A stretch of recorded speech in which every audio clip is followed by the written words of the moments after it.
মাথায় হাত জিওর 5G পরিষেবা চালু করছে বিএসএনএল। সরকারি টেলিকম সংস্থা ভারত সঞ্চার নিগম লিমিটেড বা বিএসএনএল এখনও পর্যন্ত প্রযুক্তিগত আপডেট করতে পারেনি। 4G পরিষেবাও সারা ভারত জুড়ে সব জায়গাতে সেইভাবে গ্রাহকদের কাছে পৌঁছে দিতে পারেনি। কিন্তু এবার বিএসএনএলের পক্ষ থেকে যে খবর জানা যাচ্ছে তাতে বিএসএনএল গ্রাহকরা দুর্দান্ত পরিষেবা পেতে চলেছে। সাম্প্রতিক বাজেটেই কেন্দ্রীয় সরকার বিএসএনএলের প্রযুক্তিগত আপডেট এবং পরিকাঠামো ক্ষেত্রে সংস্কারের জন্য প্রায় 80,000 কোটি টাকারও বেশি বাজেট বরাদ্দ করেছে। ইতিমধ্যে এই জিও, এয়ারটেল, ভোডাফোনের মতো বেসরকারি টেলিকম কোম্পানিগুলো তাদের মোবাইল রিচার্জ প্ল্যানের দাম একবারে আকাশ ছোঁয়া বাড়িয়ে দিয়েছে। তারপর থেকে বহু গ্রাহক তাদের নম্বর বিএসএনএলে পোর্ট করাচ্ছে। এবার কেন্দ্রীয় যোগাযোগ মন্ত্রী জ্যোতিরাদিত্য সিন্ধিয়া বিএসএনএলের 5G নেটওয়ার্কের মাধ্যমে ভিডিও কল করার একটি ভিডিও শেয়ার করেছেন। বিএসএনএল 5G নেটওয়ার্ক পরিষেবা খুব শীঘ্রই চালু হতে চলেছে বলে কেন্দ্রীয় সূত্রে জানা যাচ্ছে। আর এরপরেই একবারে মাথায় হাত পড়েছে আম্বানির রিলায়েন্স জিওর। বর্তমানে বিএসএনএলের বেশ কিছু প্রিপেড রিচার্জ প্ল্যান জনপ্রিয় হয়ে উঠেছে। তার মধ্যে 249 টাকার একটি প্ল্যান, যার ভ্যালিডিটি 45 দিন।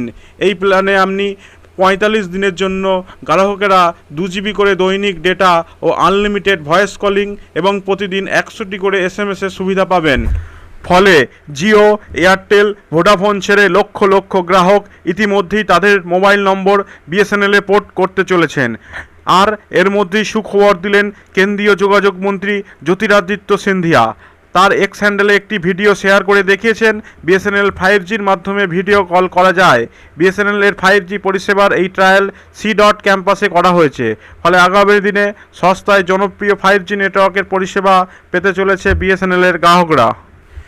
এই নিয়ে একটি নামকরা সংস্থার প্রতিবেদন আপনাদের সামনে তুলে ধরছি। প্রতিবারের মতো সবারই কাছে একটি রিকোয়েস্ট, আপনি যদি আমার চ্যানেলে নতুন দর্শক হয়ে থাকেন তাহলে চ্যানেলটাকে সাবস্ক্রাইব করবেন এবং লাইক করবেন। আর ভিডিওটা শেষ পর্যন্ত দেখার জন্য অনুরোধ রইল, তাহলে আপনারা অনেক কিছু তথ্য পাবেন। টাটা কি কিনে নিয়েছে বিএসএনএল কোম্পানি? জেনে নিন আসল ঘটনা। রিলায়েন্স জিও, এয়ারটেল এবং ভিআইয়ের মতো প্রাইভেট টেলিকম কোম্পানিগুলি তাদের রিচার্জ প্ল্যানের দাম বাড়ানোর পর থেকেই ইউজাররা কম দামে সুবিধার জন্য বিএসএনএলের সঙ্গে যুক্ত হতে চাইছেন। একদিকে যেমন ভারতীয় মোবাইল ইউজাররা সরকারি টেলিকম কোম্পানি বিএসএনএলের প্রতি আকৃষ্ট হচ্ছে, তেমনই গুজব শোনা যাচ্ছে মোদী সরকার নাকি এই কোম্পানিটিকে টাটার কাছে বিক্রি করে দিয়েছে। সরকারি টেলিকম কোম্পানি বিএসএনএলকে টাটা কিনে নিয়েছে। বিএসএনএল এখন আর সরকারি কোম্পানি নেই, এটিও প্রাইভেট কোম্পানি হয়ে গেছে। চায়ের দোকান থেকে শুরু করে ট্রেন, বাসের নিত্যযাত্রীদের মধ্যে এই খবর এখন অত্যন্ত দ্রুত ছড়িয়ে পড়ছে। জানিয়ে রাখি, এই কথা একবারেই সত্যি নয়। টাটা কোম্পানি বিএসএনএল কেনেনি এবং এটি এখনও পর্যন্ত ভারত সঞ্চার নিগম লিমিটেড অর্থাৎ দেশের সরকারি সঞ্চার কোম্পানি হিসাবে রয়েছে। টাটা এবং বিএসএনএলের মধ্যে এই যুগলবন্দির কথা সত্যি, কিন্তু এটি টেলিকম কোম্পানিটি কেনার জন্য নয়, বরং তার ইন্টারনেট পরিষেবা চালু করার জন্য। টিসিএস অর্থাৎ তার টাটা কনসালটেন্সি সার্ভিস বিএসএনএলের সঙ্গে 15,000 কোটি টাকার যুগলবন্দি করেছে। এই যুগলবন্দির উদ্দেশ্য হল বিএসএনএলের 4G পরিষেবা উন্নত করা এবং বিএসএনএলের 5G পরিষেবা চালু করা।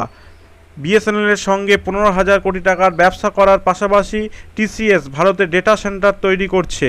প্রকাশ্যে আসা তথ্য অনুযায়ী টাটা ভারতের 4টি রিজনে তাদের ডেটা সেন্টার তৈরি করবে এবং সারা দেশ জুড়ে 4G পরিষেবা উন্নত করবে। একই সঙ্গে টাটার একটি ইউনিট টিসিএস 1000 গ্রামের মধ্যে বিএসএনএল 4G সার্ভিস শুরু করতে সাহায্য করবে এবং গ্রামীণ অঞ্চলে উচ্চগতির ইন্টারনেট অ্যাক্সেস দেওয়ার ব্যবস্থা করবে।